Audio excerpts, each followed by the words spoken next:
Hello বন্ধুরা, diversity live চ্যানেলে সকলকে স্বাগত।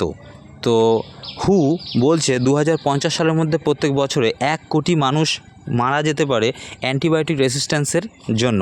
তো সেটা ব্যাপারটা কি, আমরা যে পোলট্রি মুরগি বা চিকেন খাই, তো সেটা উৎপন্ন যেখানে হয় বা প্রতিপালন করা হয় সেইখানেই এর গলদ আছে।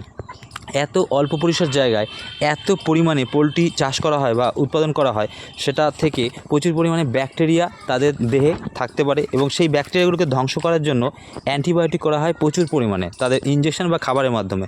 তো সেই পরোক্ষভাবে আমরা যদি প্রচুর পরিমাণে পোলট্রি খেয়ে থাকি, সেটা পরোক্ষভাবে আমাদের শরীরে গিয়ে দীর্ঘদিন যেতে যেতে অ্যান্টিবায়োটিক রেসিস্ট্যান্স তৈরি হতে পারে। এর ফলে যে উপসর্গ কিছু আছে, জ্বর, পেট ব্যথা, বমিভাব, এইগুলোর জন্য বাইরে থেকে অ্যান্টিবায়োটিক ওষুধ আমাদের কাজ নাও করতে পারে। তাই এর বদলে আপনাদের কিছু ভাবতে হবে, সেগুলো হাঁস বা দেশি মুরগি আপনারা খেতে পারেন এর বদলে, বা খাসি খেতে পারেন।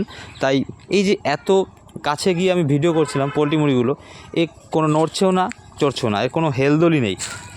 উপরন্তু এই পোলট্রি মুরগিগুলোকে অল্প দিনে বৃদ্ধি করার জন্য মাত্র 1.5 মাস বা 40 দিনে এগুলো ওজন 1.5 কেজি বা 2 কেজি করার জন্য প্রচুর পরিমাণে এদের ভিটামিন দেওয়া হয় খাবারের মাধ্যমে।